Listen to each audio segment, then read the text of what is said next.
बिस्मिल्लाहिर्रहमानिर्रहीम, अस्सलाम वालेकुम। हर वालिदैन की सबसे बड़ी ख्वाहिश यही होती है कि इनके बच्चे एक खुशहाल, मुतमईन और बामकसद ज़िंदगी गुजारें। मगर सवाल यह है कि हम अपने बच्चों को ऐसी ज़िंदगी गुजारने का रास्ता कैसे दिखाएं और सिखाएं। मेरे ख्याल में इसका सबसे मौसर तरीका बच्चों को ज़िंदगी के अंदर मकसद, लाइफ का पर्पस देना है। ये सब सुनने में तो आसान लगता है, लेकिन दर हकीकत इसे सिखाने का एक ख़ास तरीका होता है। बच्चों को मकसद देना और खुशी का रास्ता सिखाने के 3 बड़े तरीके हैं, मगर उनमें से सिर्फ एक तरीका ही सबसे ज़्यादा मौसर साबित होता है।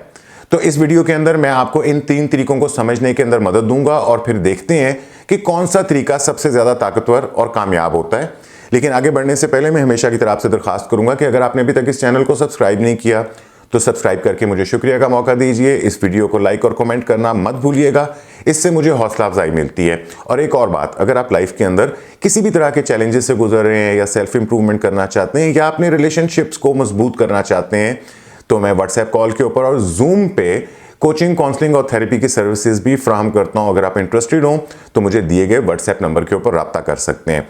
तो आगे बढ़ते हैं और जानते हैं कि वो कौन से 3 तरीके हैं जिससे हम लोगों में अपने बच्चों के अंदर लाइफ पर्पस सिखा सकते हैं। तो सबसे पहला तरीका ये होता है जिसको हम कहते हैं कि ये करो, ये मत करो, यानी कि बच्चों को ज़बरदस्ती सिखाने का तरीका। बच्चों को मकसद सिखाने का सबसे पहला तरीका ये है कि हम इन्हें बराह रास्त हदायत दें, यानी हम इन्हें बिठाकर समझाएं कि इनके लिए क्या बेहतर है, क्या बेहतर नहीं है, इन्हें किस रास्ते पे चलना चाहिए और इन्हें कौन से काम नहीं करने चाहिए या कौन से काम करने चाहिए जो इनको खुशी देंगे। ये तरीका अक्सर वालिदैन अपने तजर्बे की बुनियाद पर अपनाते हैं। वो अपनी माजी की गलतियों से सबक सिखाने की कोशिश करते हैं अपने बच्चों को, और बच्चों को वो सब करने से मना करते हैं और रोकते हैं जिसे वो खुद नापसंदीदा समझते हैं। मिसाल के तौर के ऊपर कुछ वालिदैन अपने बच्चों को नसीहतों और कहानियों के ज़रिए ज़िंदगी के सबक देते हैं। वो इन्हें बताते हैं कि किस चीज़ से बचना चाहिए, क्या करना ज़रूरी है और कैसे एक आप कामयाब इंसान बन सकते हैं। ये सब कुछ नेक नियति से ही किया जाता है, मगर हकीकत यह है कि यह तरीका ज़्यादा मौसर नहीं होता। बच्चे आमतौर के ऊपर ये पसंद नहीं करते कि इन्हें हर वक्त इंस्ट्रक्शंस दी जाएं, इनको हर वक्त बताया जाए कि क्या करना है और क्या नहीं करना। ख़ास तौर पे जब बात लाइफ पर्पस की, मकसद की हो या खुशी जैसे ज़ाती मामलात की हो, तो बच्चे सिर्फ बातें सुनने के बजाय खुद तजर्बा करना चाहते हैं। यही वजह है कि यह तरीका ज़्यादा कामयाब नहीं होता, क्योंकि ये सिर्फ एक तरफा हदायत होती है, जिसको आप कहते हैं वन वे इंस्ट्रक्शंस के ऊपर मबनी होता है। इसमें बच्चे की दिलचस्पी और अमली तजर्बे की कोई जगह नहीं होती, जिसकी वजह से वो इन बातों को ज़्यादा संजीदगी से नहीं ले पाते। इसके बाद दूसरा तरीका जो वालिदैन इस्तेमाल करते हैं वो ये होता है जिसको हम कहते हैं जो खुद करो वही बच्चों को सिखाओ, यानी कि अमली मिसाल के ज़रिए बच्चों की रहनुमाई करना। सबसे मौसर तरीका यह है कि हम खुद वो ज़िंदगी गुजारें जिसे हम अपने बच्चों को सिखाना चाहते हैं या उनमें देखना चाहते हैं। बच्चे सिर्फ वो नहीं सीखते जो हम इन्हें बोलकर बताते हैं, बल्कि वो ये सब कुछ भी सीखते हैं जो वो हमें करते हुए देखते हैं। वो हमारी आदत, हमारे शौक़, हमारी ज़िंदगी को गुजारने के तरीके, इन सब चीज़ों को बहुत गहराई से ना सिर्फ महसूस कर रहे होते हैं बल्कि ऑब्ज़र्व कर रहे होते हैं, इससे सीख रहे होते हैं। तो अगर आप चाहते हैं कि आपके बच्चे ज़िंदगी के अंदर एक मकसद को तलाश करें, तो सबसे अच्छा तरीका यह है कि आप खुद अपनी ज़िंदगी के अंदर किसी मकसद को अपनाएं। जब बच्चे आपको किसी काम में दिलचस्पी लेते देखते हैं, मेहनत करता हुआ देखते हैं, खुशी महसूस करता हुआ देखते हैं, तो ये चीज़ उनके लिए एक अमली, प्रैक्टिकल सबक बन जाती है।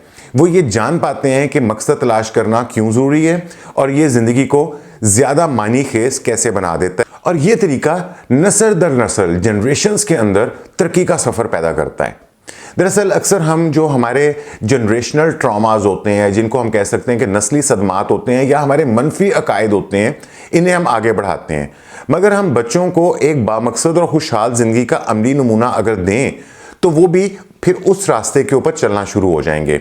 ये तरीका इतना ताकतवर इसलिए है क्योंकि ये ज़बानी नसीहत के बजाय अमली नमूना पेश करता है, और फिर बच्चे ये सीखते हैं कि ज़िंदगी का असल मज़ा और खुशी इसमें है कि हम वो काम करें जो हमें वाकई ही मानी खेज और दिलचस्प लगते हैं।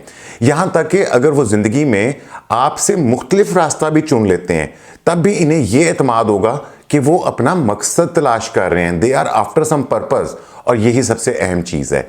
और इसके बाद हम बात करते हैं तीसरे तरीके की, वो ये होती है कि बच्चों को खुद से तजर्बा करने दें, यानी कि ज़िंदगी के सबक वो खुद ही सीखें।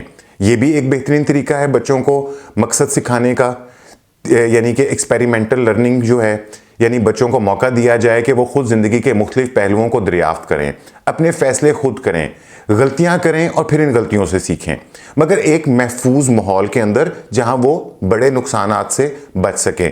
ये तरीका सबसे ज़्यादा मौसर इसलिए होता है क्योंकि ये बच्चों को अपने रास्ते खुद बनाने की इजाज़त देता है और वो सिर्फ किताबी बातों के ऊपर इन्हिसार नहीं करते बल्कि ज़िंदगी को खुद से सीख लेते हैं। यहाँ पे मैं आपको एक दिलचस्प मिसाल देता हूँ कि जब मैं बचपन में था तो मेरे दोस्तों में और मैंने एक बहुत ज़बरदस्त आइडिया सोचा कि हम अपने घर के दरमियान में जो खाली ज़मीन है उसके अंदर हम कोई कुछ प्रोडक्टिव करते हैं। तो हमने वहाँ पे एक छोटा सा गार्डन बनाने का मंसूबा बनाया। हमने पूरा मंसूबा तरतीब दे लिया, मिट्टी को इकट्ठा करने लगे, जगह की सफाई शुरू कर दी और हमें लगा कि बस थोड़ी सी मेहनत से हम अपना ख्वाब जो है वो पूरा कर लेंगे। लेकिन जब मैंने ये मंसूबा अपने वालिदैन को बताया तो उन्होंने हमें मज़ीद आगे बढ़ने से रोक दिया। उन्होंने मुझे कंप्यूटर के ऊपर बिठा दिया और मुख्तलिफ वजूहात समझाई कि हमारा मंसूबा क्यों नाकाम होगा। वो मुझे शायद यकीनन हकीकत बता रहे थे, मगर वो इसके साथ साथ मेरी सीखने की सलाहियत को भी रोक रहे थे। अगर वो हमें मज़ीद कोशिश करने देते तो शायद हम खुद ही ये जान लेते कि ये गार्डन बनाना या इस बाग को बनाना इतना आसान नहीं है, और इस दौरान हमने बहुत कुछ सीख लिया होता। मसलन हम मंसूबाबंदी करना सीखते, मुश्किल हालात को कैसे फेस करते हैं, उसका हल कैसे तलाश करते हैं, और अपने ख्वाबों को हकीकत में बदलने के लिए हमें ये पता चलता कि इसके लिए मेहनत करना पड़ती है। यही तजर्बात सीखने का हुस्न है। जब बच्चे अपने फ़ैसला खुद करते हैं तो वो नाकामियों से घबराने के बजाय इनसे सीखना शुरू कर देते हैं और वो जान जाते हैं कि नाकामी कोई खौफनाक चीज़ नहीं है बल्कि ये कामयाबी की तरफ एक कदम है। यहाँ पे मैं ये भी बताना चाहूँगा कि लाइफ के अंदर मकसद होना या पर्पस होना ये आपकी खुशी के लिए क्यों ज़रूरी होता है। अब आप सोच रहे होंगे कि ये सब मकसद का इतना चर्चा मैं क्यों करी जा रहा हूँ, आखिर बच्चों को ज़िंदगी में मकसद सिखाने की इतनी अहमियत क्यों है। हकीकत यह है कि मकसद वो चीज़ है जो ज़िंदगी को खुशी देती है, तवानाई देती है और एक जज्बा देती है। जब बच्चों को ज़िंदगी में एक मकसद मिल जाता है तो वो ज़्यादा पुरजोश हो जाते हैं और वो ज़्यादा बाएतमाद हो जाते हैं और इन्हें एहसास होता है कि उनके अमाल की कोई अहमियत है, वो दुनिया में कोई मस्बत तब्दीली के भी लेकर आ सकते हैं। जब बच्चों को ये मालूम होता है कि वो अपनी ज़िंदगी को अपनी पसंद के मुताबिक गुजार सकते हैं तो वो ज़्यादा मुतमईन होते हैं, खुश होते हैं और जज्बाती तौर के ऊपर ज़्यादा स्ट्रॉन्ग हो जाते हैं। तो इसका मतलब ये है कि मकसद जो है वो आपके अंदर जज्बा लेके आता है और जज्बा आपके अंदर एक खुशी का एहसास लेकर आता है। अगर हम चाहते हैं कि हमारे बच्चे वाकई खुश और मुतमईन हों तो इन्हें ये सिखाना ज़रूरी है कि अपने मकसद को कैसे तलाश करें और इसको कैसे हम अपना सकते हैं, और हमें उन्हें यह हौसला देने की ज़रूरत है और हौसला सिखाने की ज़रूरत है। तो इसका सबसे बेहतर तरीका यह है कि खुद से मिसाल बने, सिर्फ नसीहतें ना दें। अब जबकि हम इन तीन तरीकों को समझ सकें तो सवाल यह है कि सबसे मौसर तरीका कौन सा है। बच्चों को ज़बरदस्ती नसीहतें देना मौसर नहीं होता।